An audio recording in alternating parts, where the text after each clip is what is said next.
جاء رسول الله. جاء رسول الله. أتتكلمون عن النبي؟ أي نبي هذا؟ آخر الزمان. لا أدري. هل ظهر؟ أخبروني. أرجوكم. ليس أكثر. أخبروني. يا لوقاحة هذا العبد، تعالوا وابعده عنا. أرجوكم أخبروني. هيا تعال واذهب إلى عملك.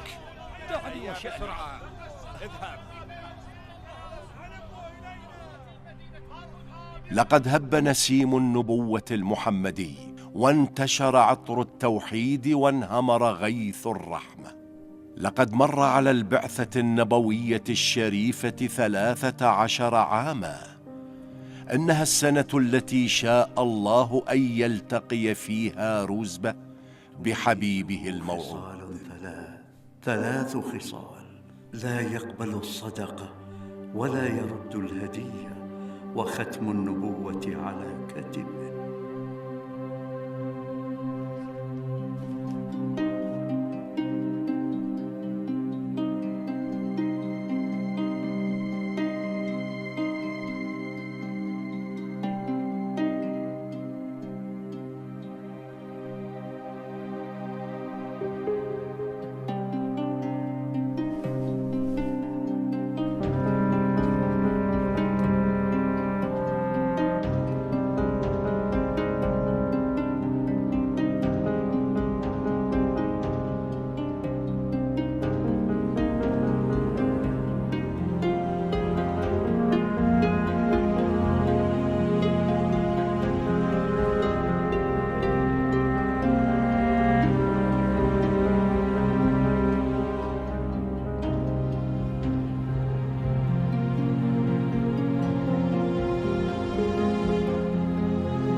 ما أجملها لحظة لقاء الحبيب، ما أعذبها لحظة السكينة في أوج الاضطراب، ما ألذها لحظة الوله في ثنايا السؤال. فهل يدرك اليقين إلا بالأمين؟ وهل طعم العبودية إلا بنظرة منه؟ وهكذا حلت الرسالة النبوية المصطفوية في شغاف القلب. السلام عليكم. وعليكم السلام ورحمة الله وبركاته. إنها صدقة.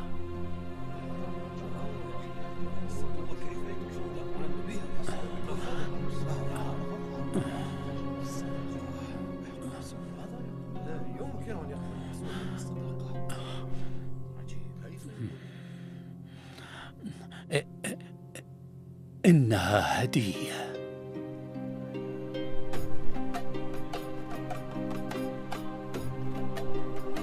بسم الله.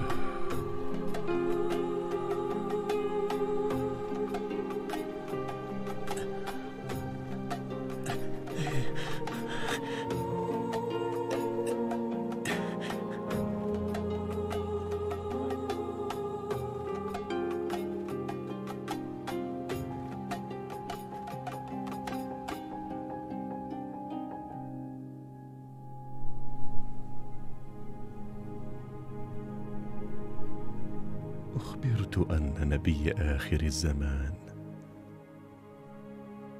تميزه خصال 3، وهو ما مكتوب في هذا اللوح.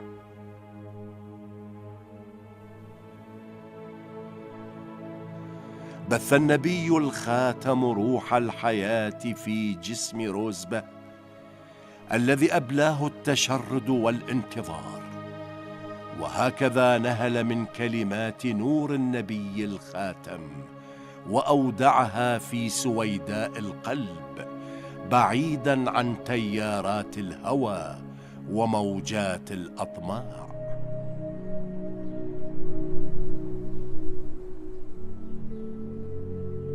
أما الرق الذي عانى منه روزبة لسنوات حتى بعد هجرة النبي إلى المدينة المنورة، فقد كان قيداً كبيراً طوق روح روزبة التي لا تسعها الدنيا.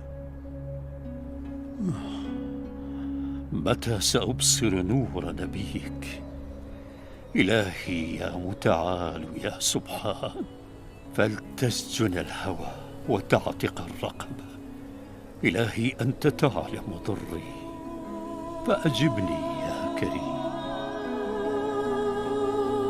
تحقق الحلم، واشترى النبي الكريم روزبة من صاحبه اليهودي مقابل زرع 300 فسيل من النخيل و40 أوقية من الذهب.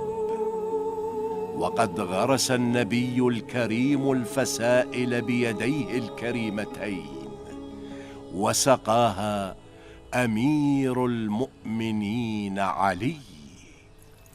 وبعد أن عتق روزبة ونال حريته، أطلق عليه النبي الخاتم اسم سلمان.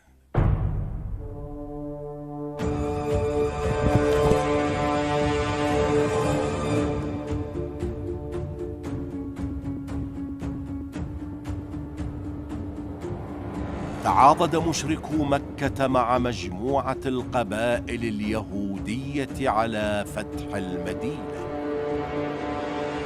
اجتمع قادة المسلمين ليدلوا بخطة حرب تصون طيبة، كل بحسب خبرته، ولم يتفقوا على أمر حتى تقدم سلمان وعاين الوضع الاستراتيجي وموقع المدينة الجغرافي، وعاد بذاكرته إلى خطة ناجعة كانت تستخدم في بلاد فارس للدفاع عن مدنهم. لقد نال هذا الاقتراح مكانة خلدته في تاريخ الإسلام.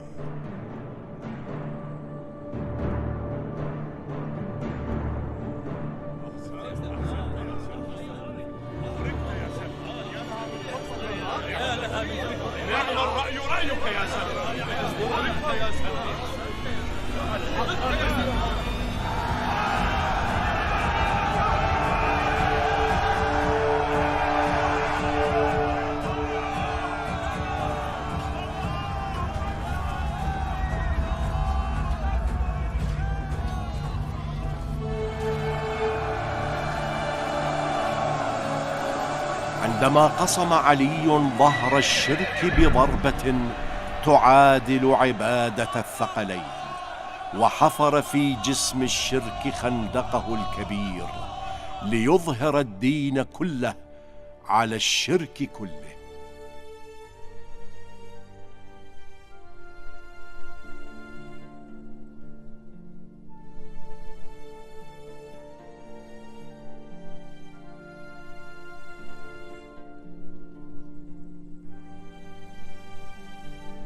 السلام وعليكم السلام. تزيدنا فخرا لو انتميت إلى قبيلتنا يا سلمان. لا لا لا، بل قبيلتنا تتشرف وتعتز وتفتخر بانتمائك إليها يا سلمان. شكرا لكم يا أخوة الإسلام، فنحن كلنا مسلمون، ولا فرق بين عربي وأعجمي إلا بالتقوى.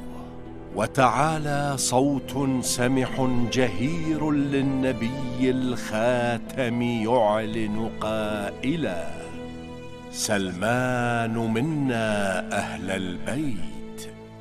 وهكذا تزين اسم سلمان بلازمة المحمدي وعلى شأنه، ثم أن النبي دفع لكل قبيلة ما بذلته لتحرير سلمان، ليكون الحر الذي أدرك الحرية بالعبودية.